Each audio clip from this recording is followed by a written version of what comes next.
Pessoal, a gravação foi iniciada. Então, pessoal, hoje a gente vai retomar aí o conteúdo de gerenciamento eletrônico, né? Conteúdo que a gente já vem trabalhando algumas aulas. Então, a gente já sabe como que funciona o gerenciamento eletrônico, então já temos uma noção aí dos seus principais componentes, da forma de funcionamento, né, dos parâmetros que eles trabalham, e a partir disso, agora a gente vai estudar aí, dar continuidade, bem na verdade, né, no estudo dos sensores. Então a gente já trabalhou aí o início da parte dos sensores. Então a gente já trabalhou aí com o sensor de rotação, trabalhamos também com a forma que eles fazem a leitura desses dados, né? E agora a gente vai trabalhar aí com o sensor MAF. Então hoje a minha ideia é trabalhar com vocês sensor MAF, sensor MAP e sensor de temperatura. Então a ideia é a gente trabalhar aí com esses três parâmetros para a gente conseguir aí avançar no conteúdo e vocês terem uma noção de como são essas estratégias e de onde vem aqueles parâmetros de funcionamento da central. Então, da onde que eles tiram aqueles parâmetros para acionar os atuadores, por exemplo. Beleza? Beleza. Então, vamos lá. Então, vamos falar um pouquinho sobre o sensor MAF, né? Ou sensor medidor de massa de ar. Então, o sensor MAF, ele também é conhecido como medidor de fluxo de ar ou debímetro. Então, esses três nomes aí se referenciam ao mesmo componente. Ele mede a massa admitida pelo motor, né? O medidor é do tipo de membrana aquecida. O que isso quer dizer? Que seu funcionamento se baseia numa membrana aquecida, óbvio, né? Por consequência, essa membrana provavelmente ela vai receber uma alimentação vinda direto da central para que ela possa se aquecer devido à passagem de corrente elétrica. E quando ela é aquecida, ela vai ser interposta num canal de medida através do qual vai fluir o ar que entra para dentro do motor. A membrana é mantida a uma temperatura constante. Qual que é essa temperatura? Aproximadamente aí 120 graus Celsius, além da temperatura do ar admitido. Pela resistência de aquecimento colocada em contato com esse. Então, a membrana é mantida a uma temperatura constante pela resistência. Então, eu tenho uma resistência de aquecimento que vai sempre manter essa membrana aí nos seus padrões de funcionamento. A massa de ar que atravessa o canal de medida retira calor da membrana. Então, já sabemos que o sensor MAF, ele fica posicionado num canal de passagem de ar que ele mantém uma temperatura de aproximadamente 120 graus além da temperatura do ar admitido. Por quê? Vamos imaginar que o motor está admitindo um ar a 0 graus. Essa membrana vai estar a 120. Agora vamos imaginar que o motor está admitindo uma quantidade de massa de ar lá a 20 graus. Essa membrana vai estar aproximadamente a 140. E assim por diante. Então você pega a temperatura externa, né, a temperatura do ar que está sendo admitido, mais 120, em média, né, vai ser a temperatura que essa membrana vai manter o seu funcionamento.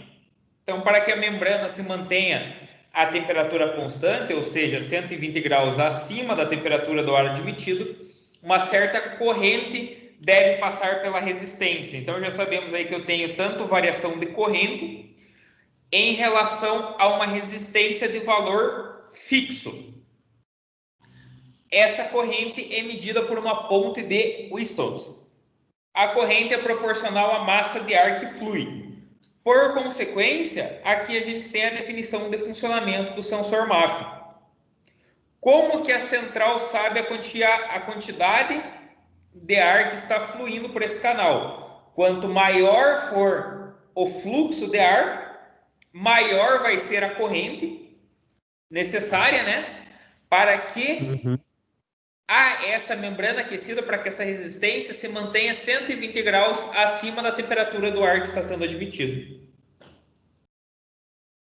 Então, o instrumento mede diretamente a massa do ar, mas não o volume, o que elimina problemas de temperatura, altitude, e pressão. Então, ele mede sempre o fluxo, a massa de ar, e não o volume em si, né? Que daí ele vai ter que... lembrando lá que massa, né, se refere, entre aspas, a peso, enquanto volume se refere a espaço ocupado. Então, o funcionamento correto do medidor depende do estado do filtro de ar, que deverá sempre ser submetido a controles frequentes.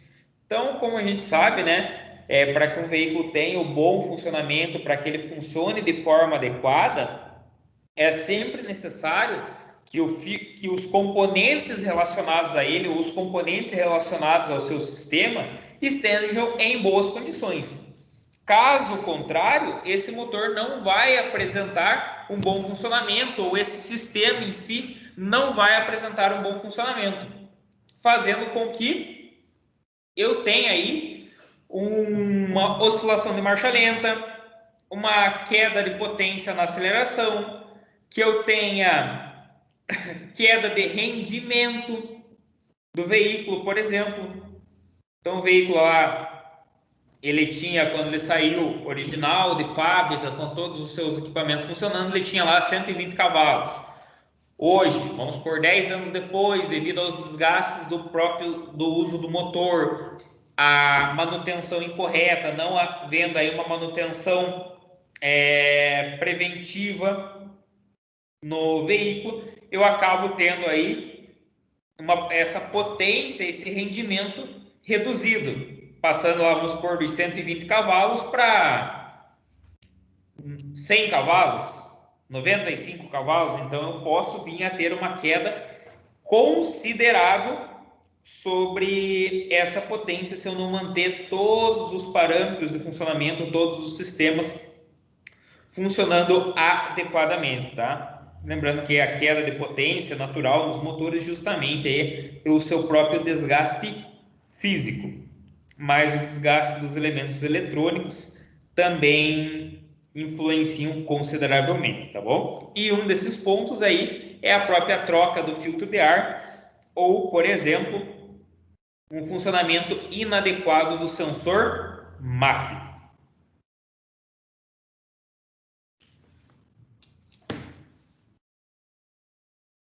Vamos lá. Então, como que é o princípio de funcionamento, né, do sensor MAF? Existe uma ponte, certo?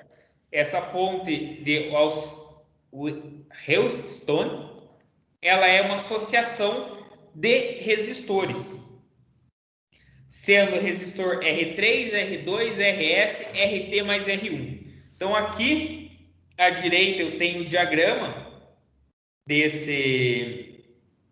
dessa ponte, desse sistema de funcionamento, e ela está em equilíbrio quando RS se encontra a cerca de 120 graus acima da temperatura do ar admitido. Ou seja, quem vai realmente padronizar a quantidade de corrente necessária que deve passar por dentro desse sensor para que ele tenha um funcionamento adequado, para que ele consiga fazer a leitura, quem vai parametrizar isso é o resistor RS. Então é ele que vai ficar em contato com o ar, tá? O ar atravessa a membrana e ele vai retirar o calor desse resistor. Muito semelhante do que a gente viu ontem lá, por exemplo, Renan, em relação ao condensador ou em relação à caixa evaporadora do ar-condicionado. Entendi. Uhum. Então, vamos supor lá para a gente fazer uma comparação simples, né? Até consideraria um pouco grosseira, mas que realmente é funcional. Quando você vai comer um alimento quente, o que você faz para conseguir comer esse alimento mais rápido? O que toda criança faz quando ela pega alguma comida quente? Assopra. Uhum. Vai assoprar por quê? Para que o ar passe, que está numa temperatura mais baixa do que o alimento, passe pelo alimento e retire parcialmente essa temperatura do alimento e permita que a criança possa ingerir ou qualquer pessoa possa ingerir esse alimento. É a mesma coisa que acontece aqui nessa resistência. A resistência está a uma determinada temperatura, porém o ar vai passando por ali e vai retirando esse calor, vai reduzindo essa temperatura dessa membrana. E a partir disso, ela consegue realmente parametrizar quanto de ar está entrando por essa variação de corrente.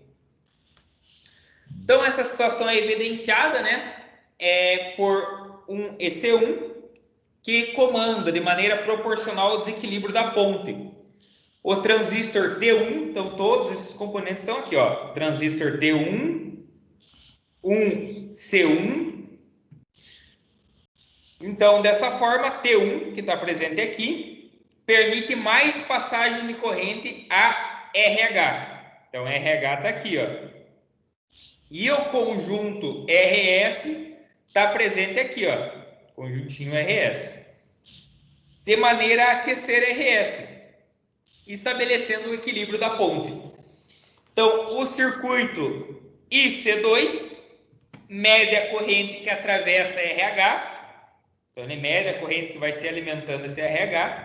Essa corrente permite manter a ponte em equilíbrio e é de fato proporcional à massa de ar que atravessa o medidor de ar. Sendo assim, eu tenho 4 pinos e um sensor MAF. Sendo pino 1, massa. Pino 2, massa de referência.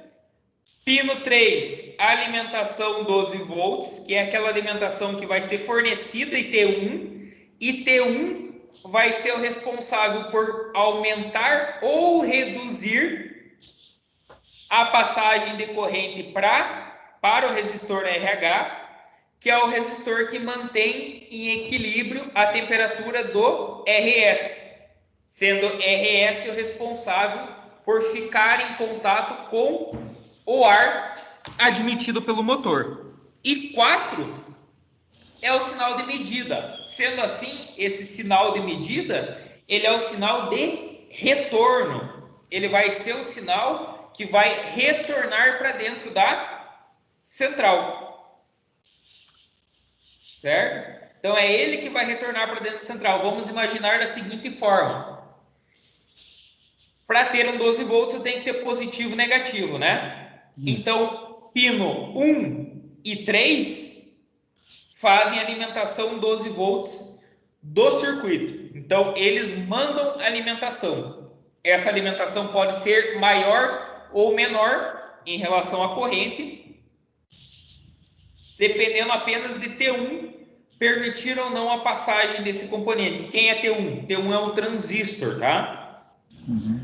Para que essa corrente retorne para a central e a central consiga interpretar essa corrente, ela também precisa de positivo e negativo, sendo pino 2 e 4 os responsáveis por isso, sendo o pino 2 uma massa de referência e o pino 4 vai ser o pino que vai retornar para a central, para permitir que a central saiba a quantia de massa de ar que está entrando para dentro do motor, ou fluxo de ar que está entrando para dentro do motor, a partir da variação de corrente. Então, o que chega para a central é uma variação de corrente. E ela, a partir das parametrizações que saíram de fábrica, ela vai definir e vai fazer os cálculos da quantia necessariamente de ar que está entrando para dentro do motor. Beleza?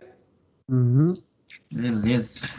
Então vamos lá, né? Então, é corrente que atravessa a membrana, capacidade de quilo por hora. Vamos imaginar que não está entrando nada.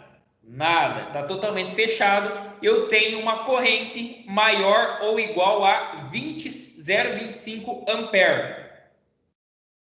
Se eu tiver, por exemplo, 640 quilos por hora de ar entrando para dentro desse motor, eu vou ter aí basicamente um valor aproximadamente de 0,80 ampere. Beleza? Então, perceba que a variação de corrente, ela trabalha ainda na casa de miliampere, 250 miliampere a 800 miliampere. Então, tem uma variação. E, por consequência, né, eu tenho uma variação de tensão. Então, perceba aqui que a curva é característica do sensor, tem um fluxo de ar menor, uma massa de ar menor, conforme eu aumento a aceleração do veículo, ele vai subindo o gráfico. E perceba que para subir esse gráfico, ele sobe em relação, né, a quilo por hora e sobe em relação à tensão também. Então, olha lá, perceba aqui, ó, eu tenho, por exemplo, 5 volts, uma corrente de 0 de 800 miliampere, que é o equivalente a 640 quilos por hora. Enquanto eu posso ter um valor aí de 15, 30, vamos por aqui, né, 30 miliampere. Desculpa. Tem um valor aqui, né, de 30 kg por hora, eu tenho um valor aí quase que inferior a 1 volt. E eu vou ter uma corrente bem baixa, uma corrente de 270 miliampere e 300 miliampere, beleza? Lembrando sempre, ó, M é a capacidade de vazão máxima, é mássica, ou seja, quilo por hora, né? Que vazão é sempre massa por tempo, é sempre alguma coisa por tempo. E a tensão é entre o pino 4 e 2. Por que a tensão é entre o pino 4 e 2? Porque é através desses pinos aqui que o sinal retorna para dentro da central. Então, 1 e 3, alimentação para dentro do sensor, e pino 2 e 4, retorno para dentro da central. Beleza? Uhum. Isso daqui eu estou falando desse sensor. Pode ser que mude esses pinos? Pode ser que mude esses pinos, sem dúvida nenhuma. Estou falando em relação a esse sensor que foi pegado exemplo. Exatamente. O conceito é o mesmo, Ronaldo. O conceito de funcionamento é o mesmo. E aqui eu tenho uma imagem real do sensor MAF, olha aí.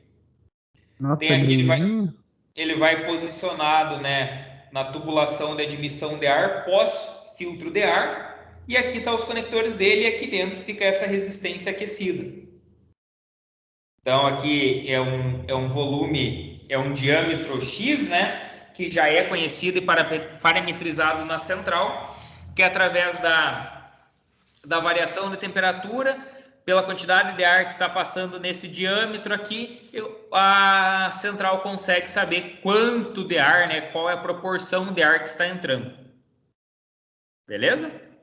Beleza. Lembrando sempre, né, que esse sensor ele fica entre o filtro de ar e o corpo de borboleta. E de forma básica, né, ele consiste em duto com um filamento central construído de platina. Esse filamento é aquecido por uma tensão proveniente da central e com a passagem do ar, o filamento tem sua temperatura reduzida. Com a redução da temperatura, é necessário o aumento da corrente elétrica para manter o filamento aquecido. Esse aumento da corrente é convertido em tensão pela saída da central.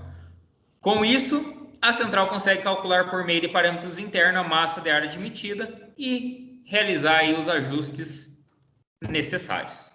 Então, aí um resumo de tudo que a gente viu em relação ao sensor MAF. Agora eu vou colocar um videozinho para vocês darem uma olhada aqui sobre o sensor MAF, tá? Uhum. Beleza.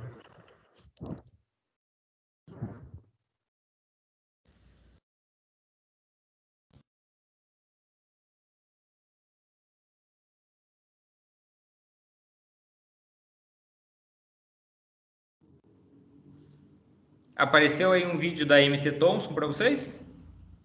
Sim. Beleza. Confirma se está com áudio. Sim. Tá. Beleza. Uhum. Minas Gerais, Centro de Treinamento e Oficina Automotiva. Vamos para a aula 5, como testar sensor MAF. Te lembrando, aula de meteorologia e eletricidade básica no canal Oficina do Saber são bases para todos os testes que nós realizamos e uma necessidade diária dos reparadores estar se atualizando. Unidade de medida, massa de ar. Pois é, ele vai medir a massa de ar. Eu não posso, um carro está lá com sensor MAF, Vou colocar filtro esportivo.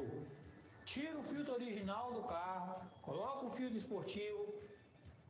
Por que eu não posso fazer isso? O meu cliente, ele vai, pesquisa, internet, YouTube, vários outros lugares, e acha alguém falando, coloca filtro esportivo para aumentar a potência do veículo. Você tem que lembrar que a central eletrônica do sistema de injeção, ela tem um mapa, ela tem um programa para que ele possa funcionar perfeitamente do jeito que o carro foi projetado. Então, para que eu altere? Eu posso colocar um filtro esportivo se eu tiver condição de alterar o mapa. Será viável isso? Simplesmente colocar um filtro esportivo não vou aumentar a potência do veículo, tá certo? Mas eu vou alterar todo o funcionamento. Eu não aumento a potência, mas eu aumento o consumo do veículo. Eu vou trazer prejuízos para o funcionamento deste carro. E o sensor MAF, ele é muito melindroso, ele é delicado com respeito ao funcionamento dele. Filtro de ar sujo, entupido, mangueira, né, o duto de ar rachado, mudou-se o modelo, alguém resolveu mudar o sistema lá, muda o modelo do filtro. Tudo isso vai trazer um prejuízo para o funcionamento do sensor MAF. Ele mede a massa de ar que passa aqui pelo fluxo dela, o andar, né, de acordo com o carro vai sugando através da depressão, através do vácuo, e vai registrando para a central. Esse modelo que eu estou na mão é o 7157, tá? Tá aqui o conector dele, né, de 4 pinos, ele não tem a temperatura do ar integrado. O carro que usa esse sensor, geralmente ele vai ter o sensor de temperatura à parte, tá certo? Mas eu quero trazer uma informação aqui que acontece muito no erro de aplicação deste sensor. Aqui está o diagrama elétrico, mostrando que ele tem uma unidade eletrônica, um elemento de unidade eletrônica, tá? Ele é alimentado pelo pino 87 do relé da bomba de combustível. Então, se houver qualquer falha na alimentação elétrica da bomba, o MAF também vai ter problema. Já fica uma dica, o carro não pega, né? O veículo não entra em funcionamento. Você chegou, foi socorrer o cliente, está aí na rua aguardando um socorro. Então, da partida o veículo não pega. Se você vier no conector do sensor MAF e observar que no pino 3 não tem positivo, certamente a bomba também não tem, porque é o mesmo relé que alimenta os dois, ok? Aqui é a resposta dele, depois nós vamos fazer o teste. Mas um problema que mais enfrentamos com este modelo de sensor MAF. Você chega na autopeça e ele não tem um modelo 7157 para te entregar, tá certo? Observe que ele tem uma orelha de fixação na caixa do filtro. E o que vai acontecer? Ele vai te apresentar o 7164 ou um outro modelo que também temos na MTE, que nós fabricamos todas a linha, né, de sensores MAF para os veículos que rodam no Brasil e no exterior. E o que você vai encontrar? Aquela opinião que é muito comum no balcão de autopeça. Fulano já adaptou um desse aqui e deu certinho. É muito comum, acontece no Brasil todo. Há poucos dias eu estava num centro de distribuição de peça e um cliente procurava exatamente por isso eu escolhi esse sensor para trazer para essa aula. Ele não tinha. E o que ele aconselhou, tá? Para o mecânico que estava procurando a peça, pegar um modelo que era dessa forma aqui, igual o 7164, porém não, eu não me lembro o número, mas não era o 7164, e falou, olha, é só tirar o elemento sensor e adaptar na sua carcaça.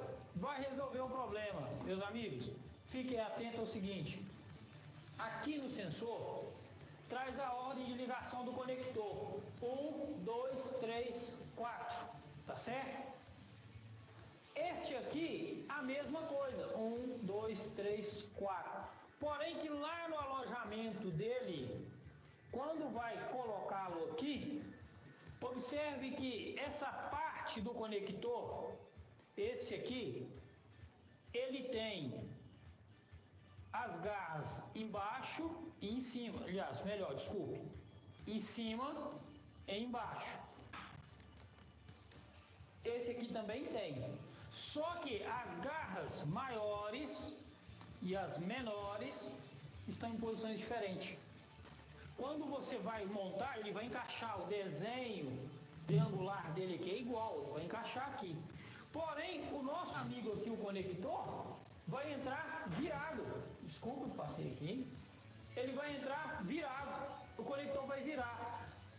Quando você vira o conector, o que você fez?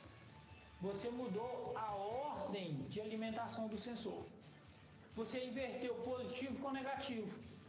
Você inverteu a posição de sinal de resposta dele. E o que isso vai gerar? Isso vai gerar para mim a queima do sensor. Eu vou perder o sensor MAF. E o que acontece? Aí eu ligo no 0800, comprei o sensor MAF novo, coloquei no carro e está com defeito. Compra outro, queima, porque fez a troca. Depois compra o que estava correto em uma outra autopeça, coloca e funciona e fala, mas eu comprei uma outra autopeça e funcionou.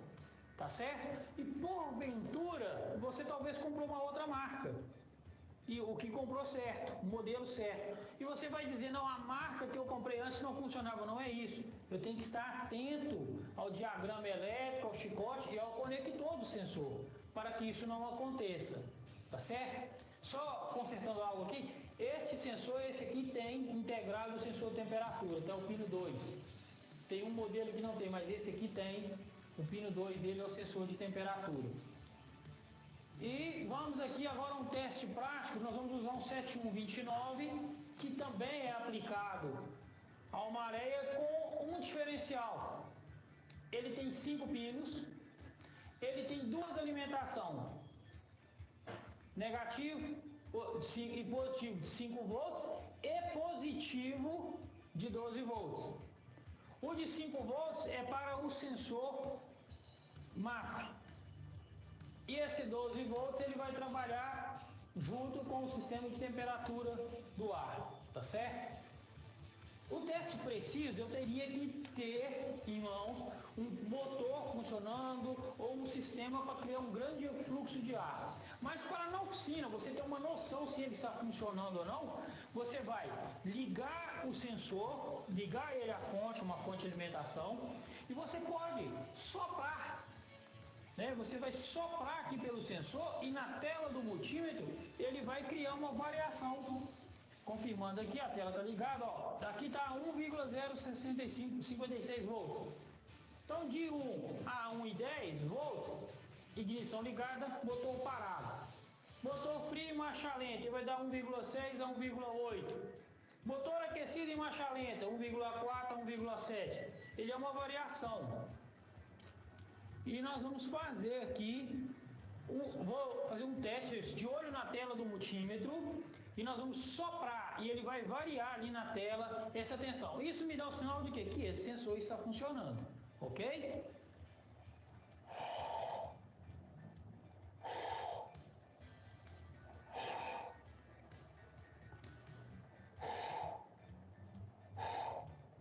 Ok? Então, conforme foi visto na tela do multímetro, o sensor está variando, ele está funcionando. Teste mais preciso no veículo, coloca o sensor, liga o multímetro na mesma escala, lembrando, diagrama elétrico na mão para você ter a posição correta do teste. Procure ter os conectores próprios, faça o seu kit de conector, não fure o chicote do veículo, vai ter prejuízos mais à frente para o veículo, danificar o sistema. E seguir uma tabela de referência que está dentro da biblioteca técnica.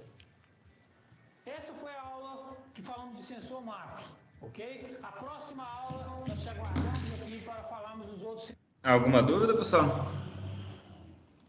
Não. Deu para entender mais ou Bem menos o explicado. funcionamento, a parte dos componentes ali? Uhum. Show de bola. Deu pra ver que o caboclo sabe soprar o troço ali. Chegou quase 2 volts. Falou. Beleza, eu vou abrir aqui aquele. Ver se ele tem aqui. Serral, não tem. Eu ia abrir aquele osciloscópio lá para vocês para mostrar, mas ele não tem aqui esse tipo de onda, tá? Então vamos deixar para depois. Vamos falar agora sobre o sensor MAP, tá? Deixa eu carregar ele aqui para vocês. E o senhor, Pode falar. aquele problema lá do carro que não estava funcionando, por acaso quebrou o distribuidor dele, da vela? Não. É, é indiferente se ele é com distribuidor ou não. E a linha 15 dele tá funcionando, da bobina? A linha aqui no positivo. Tem o positivo que vem do sensor lá. A linha aqui o que tá faltando nesse carro? Tá faltando negativo, né? Tá É, faltando pulso, né? Ou a linha 15 tá funcionando. que eu olhei no diagrama, tem o linha 15, tem o direto e tem o 4 que sai, né? Do distribuidor. Não, Aí a massa a linha dele. 15 tá funcionando certinho. Beleza.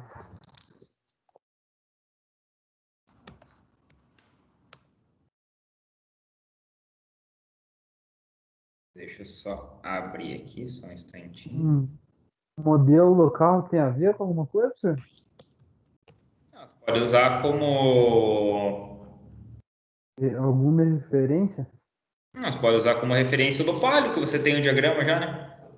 Olha, beleza. Já tá com você aí o diagrama, já conhece ele, digamos assim.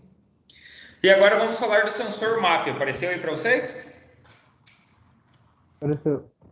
Então, o sensor MAP, ou sensor de pressão absoluta, tá, pessoal? Ele também é conhecido por sensor de pressão absoluta como sensor MAP, mais conhecido como sensor MAP, né? Não é errado essa nomenclatura de forma alguma. E o que é o sensor MAP? Ele tem por função, né, fornecer para a central parâmetros de pressão existentes dentro do coletor de admissão, que é variável em função do regime de rotação e carga do motor. Quando o motor ele se encontra em marcha lenta, né, há elevados níveis de depressão no coletor de admissão, porque a borboleta de aceleração está praticamente fechada, diferente de quando o motor está em aceleração plena, em que a borboleta está aberta e há baixos níveis de depressão no coletor. O MAP ele é responsável por fazer a leitura dessas diferenças de depressão e informar a central que utilizará esses parâmetros nos cálculos, né, relacionados ao funcionamento de gerenciamento eletrônico. E, por consequência, definir a quantidade de combustível que deve ser necessariamente injetado para dentro do motor. Então, para que atue corretamente, o MAP necessita de alimentação elétrica. Essa alimentação normalmente é de 5 volts e é fornecida pela central. Além disso, o sensor MAP pode ser do tipo analógico ou digital. Qual que é a diferença entre o sensor MAP e o sensor MAP analógico digital? O sensor MAP analógico, ele é do tipo piezo-resistivo. Então, ele consiste em um diafragma, né, uma membrana cerâmica, em cuja sua superfície é aplicado, são colados ou serigrafados resistores com propriedades piezoresistivas. A resistência elétrica desses resistores se modifica sensivelmente quando é submetido a algum tipo de deformação. Então, é muito semelhante ao funcionamento dos sensores piezoelétricos do sistema de airbag. Lembram lá do sistema de airbag que eu tinha lá os sensores piezoelétricos presos na carroceria do veículo? Que quando eu tinha uma deformação, algo do gênero, esse sensor enviava uma informação, enviava um sinal para dentro da central de airbag? Então, esse sinal ele era enviado devido à pressão que era aplicada. Os sensores piezoresistivos é uma certa pressão, mas é justamente a deformação causada pela essa pressão. Já o sensor do tipo digital, ele tem duas placas de alumínio, elas são separadas por um anel isolante, com o seu interior estando no vácuo. O conjunto apresenta as características elétricas de um capacitor, com a modificação da pressão a qual está submetido o conjunto, modifica-se a capacidade elétrica dessa cápsula resistiva. Então, eu tenho esses pontos que influenciam diretamente. E aqui eu tenho o sensor MAP. Então, perceba que ele é um sensor que, na maioria dos casos, tem realmente esse desenho aqui, tem essa forma. Ele é preso por 1 ou 2 parafusos no coletor de admissão. Então, o sensor MAF, ele fica depois do filtro de admissão e antes da borboleta de aceleração, né? Da TBI. O sensor MAP, ele fica depois da TBI. Ele fica localizado lá no coletor de admissão. Então, ele fica em algum lugar do coletor de admissão, sendo esse coletor de admissão do plástico ou feito de alumínio. Mas ele fica lá no coletor de admissão, sempre pós a TBI e antes das válvulas, por consequência, tá? Uhum.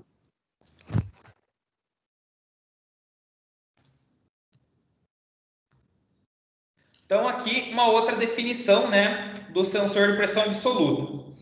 Esse sensor ele tem como função, né, informar as variações de pressão, então pontos importantes, existentes no coletor de admissão, e a pressão atmosférica local para calcular a massa de ar admitida.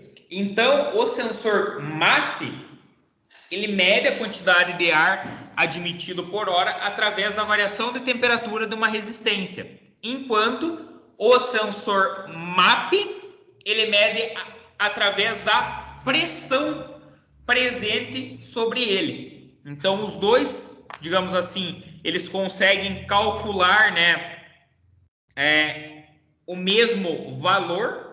Então, eles têm como objetivo calcular o mesmo valor, porém de formas diferentes. Uhum. Então, o elemento sensível contido na peça plástica, né? Então, aqui eu tenho o meu sensorzinho MAP.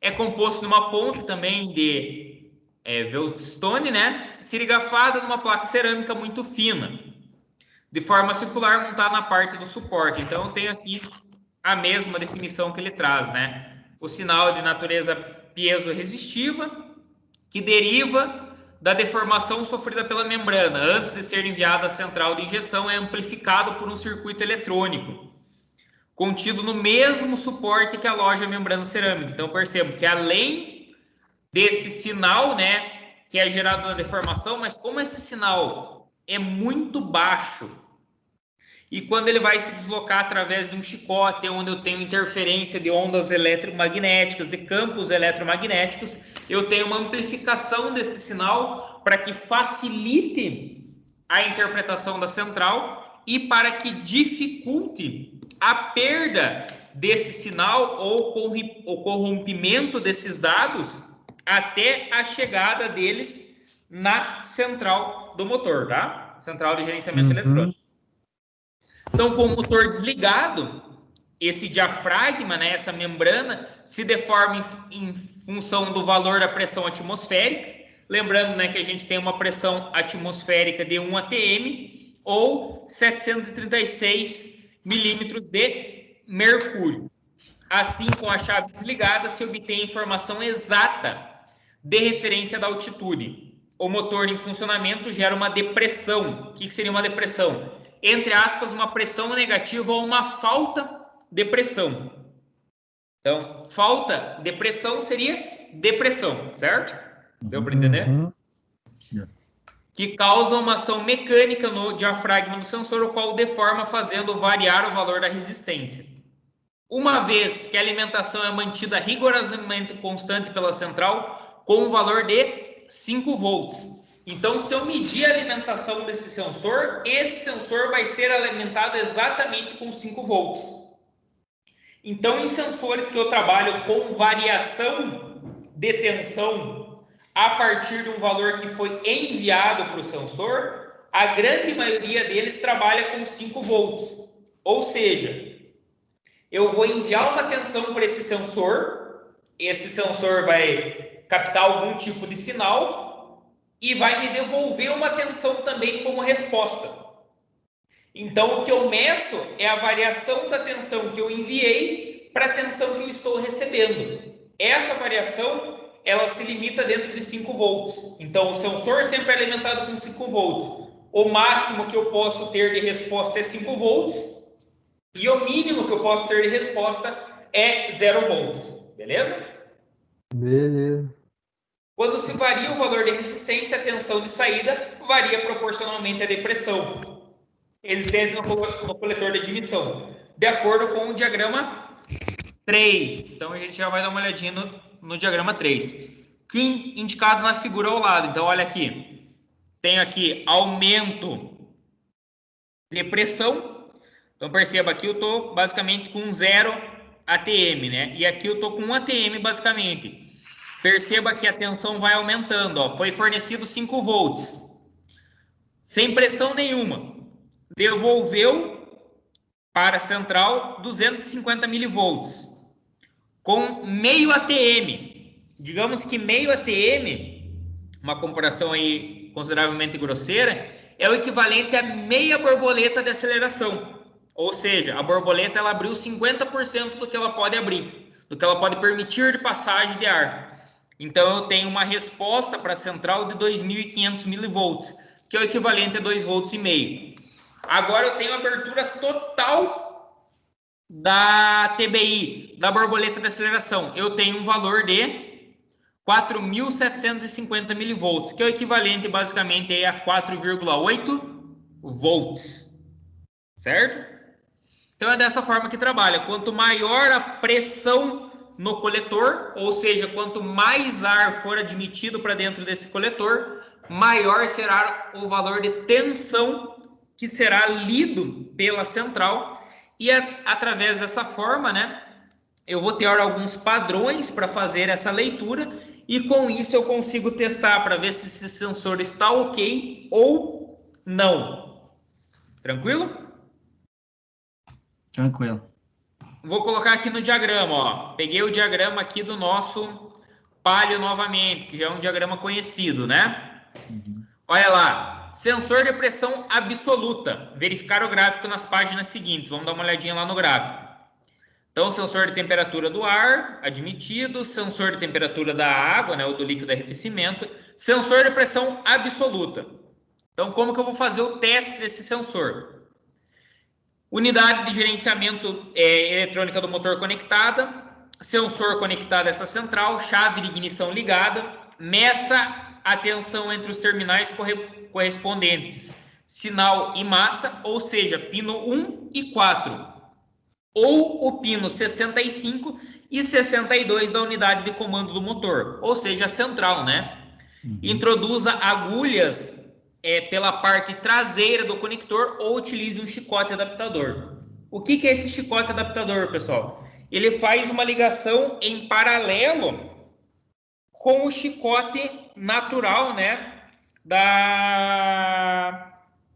do veículo. O que geralmente a gente faz, né, para não precisar investir em N chicotes adaptadores e outros pontos?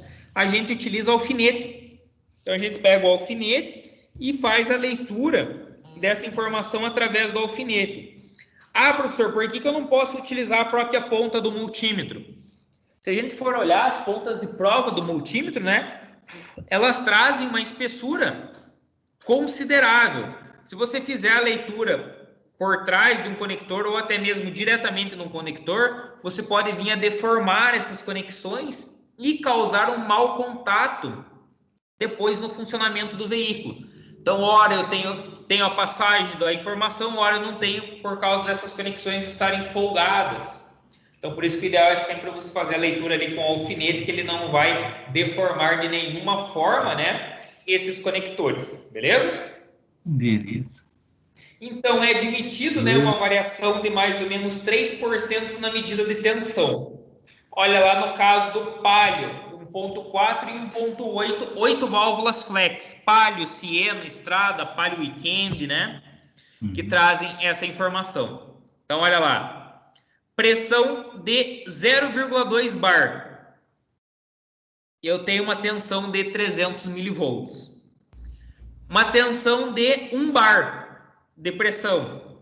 Eu tenho aí basicamente 3,8 volts de tensão, ou 3.800 milivolts. Vamos pegar agora uma pressão de 1,23 bar. Eu tenho basicamente 4,8 volts de tensão. Mas o que é esse volts de tensão, professor? É o sinal que está retornando para a central. É o sinal que a central vai fazer a leitura. E não aquela alimentação de 5 volts que é enviado para o sensor.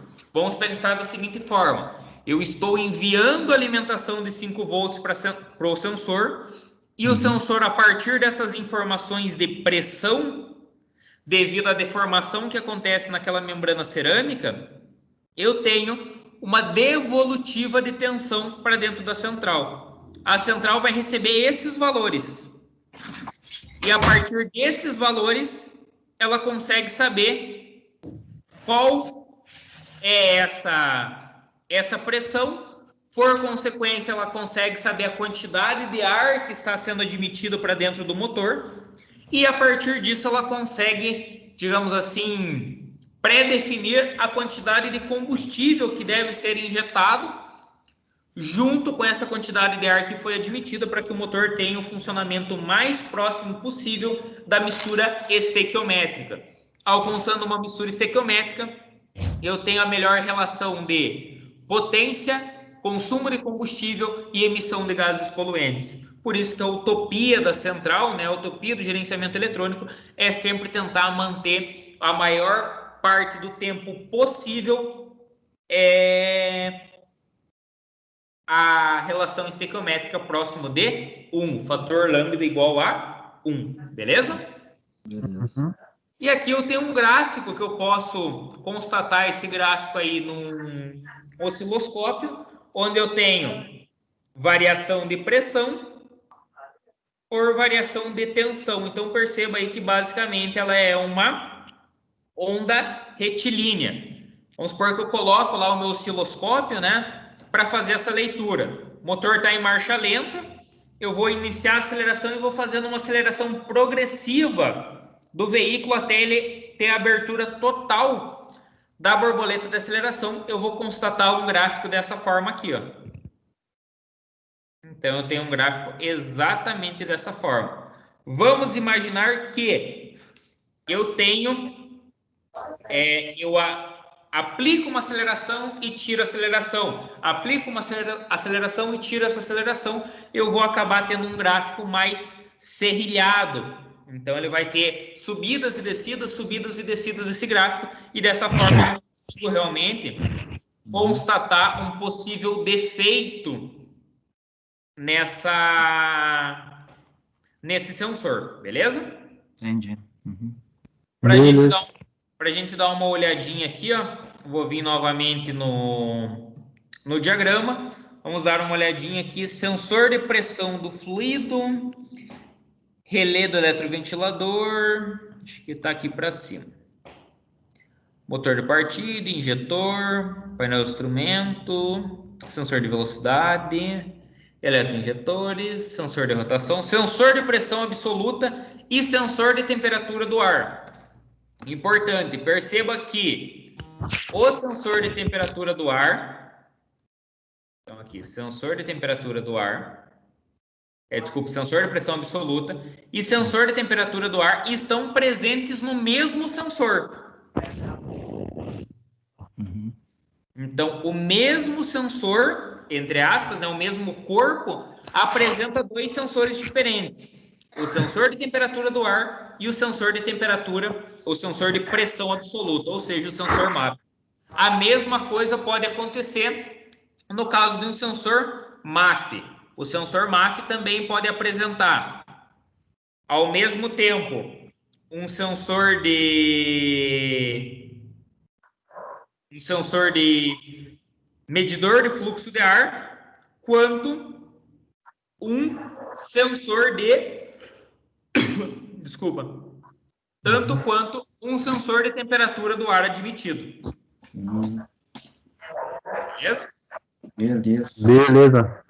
Então, olha lá, a alimentação, ó, retorno aqui, né, de informação vermelho e preto, positivo, e aqui eu tenho o nosso 62 aqui, que é o nosso sinal de retorno. Então, se a gente olhar aqui, ó, pino 64 e pino 62. Vamos descer aqui embaixo para a gente confirmar.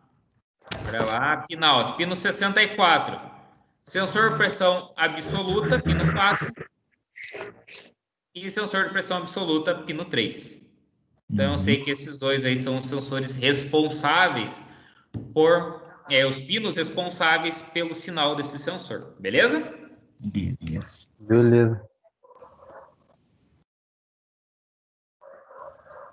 Vou colocar um vídeo rapidinho para vocês aqui agora em relação ao sensor MAP, tá? Lembrando sempre, né, pessoal, que eu coloco esses vídeos, não é propaganda de nenhuma marca, porém são vídeos aí de fabricantes de peças de reposição para linha automotiva. Apareceu o vídeo aí para vocês? Apareceu. Confirmem o áudio. Tá tocando. Beleza. youtube.com/GaussIndústria e fique por dentro de todas as novidades da Gauss.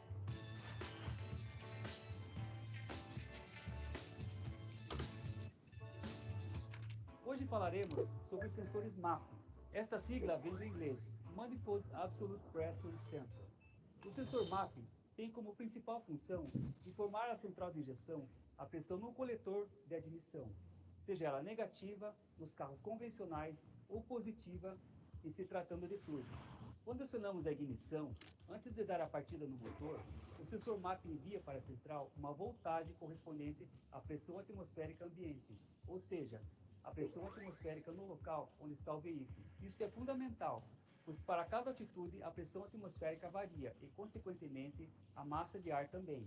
Com a informação da altitude, da pressão no coletor de admissão e da temperatura do ar, a central calcula exatamente a quantidade de oxigênio que está entrando nos cilindros e, consequentemente, injeta a quantidade ideal de combustível para manter estável a ração estequiométrica, ou seja, a relação ar-combustível. Caso este sensor pare de funcionar, a central irá utilizar um valor de referência, que é enviado pelo sensor de posição de borboleta. Para cada valor de pressão, o sensor MAP irá enviar uma voltagem para a central, que pode variar de 0 a 5 volts. Quanto maior o vácuo, menor será a voltagem de saída. Uma maneira de checarmos se o sensor MAP está funcionando é com a utilização de uma bomba de vácuo, um multímetro e uma fonte de alimentação de 5 volts. O teste é bastante simples. Conectamos a bomba de vácuo ao sensor MAP. Alimentamos o sensor com 5 volts e no terminal de saída iremos medir a voltagem. Ao aumentarmos a depressão, iremos notar que a voltagem vai diminuir. Os valores de cada modelo de sensor podem variar, mas estão sempre dentro dos limites de 0 e 5 volts. Existem sensores que possuem um elemento chamado de NTC, ou seja, é um resistor que varia a resistência em função da temperatura, justamente para que a central saiba a temperatura do ar que está entrando na câmara de combustão. Quanto mais quente o ar admitido, menor será a resistência ohmica do NTC. Os sensores MAP da Gauss são fabricados dentro dos mais rígidos padrões de qualidade. Utilizamos circuitos com a tecnologia híbrida, ou seja, os componentes tipo SMD são montados sobre uma placa de cerâmica e os resistores são ajustados a laser. Os nossos produtos passam por rigorosos testes, o que garante o seu perfeito funcionamento. Foi muito bom estar com você e até o próximo vídeo da TecGauss. Ficou mais fácil acompanhar a TecGauss no YouTube. Acesse agora youtube.com/GaussIndústria e inscreva-se.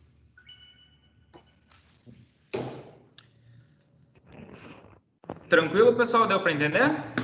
Não. Tranquilo. Foi a mesma coisa que o outro vídeo, né, professor? Só que esse aí fala em relação ao sensor MAP, né? A do MAF é a mesma coisa. É bem semelhante a forma que os dois... A informação que eles passam é basicamente a mesma, né? Que é a quantidade de ar admitido. Porém, a forma de medida é diferente. Tanto que existem motores que têm os dois. O MAF e o MAP. E eles trabalham, digamos assim, a leitura em forma de espelho, né? Para ter um ajuste mais preciso da quantidade de ar que está sendo admitido e, por consequência, da quantidade de combustível que deve ser inserida no motor. Uhum. Beleza? Beleza. Então, pessoal, acredito que hoje era isso que a gente ia trabalhar. Sensor MAF e sensor MAP. Eu vou deixar disponível o material para vocês fazerem a leitura. E também vou deixar aí os vídeos para vocês assistirem depois. Tanto do sensor MAP quanto do sensor MAF. E amanhã a gente vai falar aí sobre sensor de temperatura do ar admitido, sensor de temperatura do líquido de arrefecimento e quero ver se vai dar tempo da gente falar sobre sensor TPS, ou seja, sensor da posição da borboleta, né? E também sobre pedal de acelerador eletrônico. Então, vamos falar sobre esses 4 componentes aí amanhã, se tudo ocorrer como previsto. Caso não dê tempo, a gente vai falar sobre os dois de temperatura e sobre o sensor de TPS. Beleza? Beleza. Então, acredito que seria isso. Pode falar. O casco, como que tá o casco da bobina? Ela tá quebrada? Trincada? Não, tá tudo ok. Tá tudo intacto. Tudo intacto. Meu Jorel do céu. Então, vamos lá. Você sabe que o veículo estava funcionando normalmente. Passou por uma estrada esburacada, uma estrada de chão, parou de funcionar repentinamente. O motor entra em funcionamento. A bateria gera 12 volts. O motor de partida está ok. Você tem alimentação positiva linha 15, tanto na bobina quanto nos eletroinjetores. Porém, você não tem negativo neles. Por quê? Daí agora, a partir disso, você vai entender por que esse carro não funciona. Beleza? Esse tá complicadinho. Imagina o próximo agora. Tranquilo? Tranquilo. Você, Renan, tem alguma ideia do que pode ser? Cara, se eu visse o diagrama, talvez eu consiga. Falando assim, eu me atrapalho tudo, cara. Se eu visse o diagrama ali, eu adivinhava, entendeu? O diagrama é esse diagrama que eu trabalhei hoje, o diagrama do Palio, enviei ele para você. Mas ele tá falando a falha? Não, tem que fala. descobrir a falha. Você tem que interpretar, né? O diagrama é esse daqui, ó. Ó, deixa eu subir. O diagrama é esse daqui. Ah, esse aí, beleza. Esse daí, esse diagrama já tá com vocês. A partir disso, trabalha em cima do diagrama agora, pensa nesses pontos aí e a gente vai debatendo. Amanhã a gente debate mais um pouco. Vamos ver se conseguimos solucionar essa semana ou na outra. Beleza. E eu sei o defeito, só não vou contar para vocês. Não, sim. Se não soubesse também, tá louco. Vai que eu tô com um problema de um carro desse no meu carro, por exemplo, e tô precisando de ajuda e não quero contar para vocês. Certeza que jeito que é assim ainda. Beleza, pessoal? Beleza. Show de bola, então. Abraço a todos aí, bom descanso. Já envio o material para vocês lá no WhatsApp, beleza? Beleza, abraço aí. Até mais. Abraço, tchau. Tchau.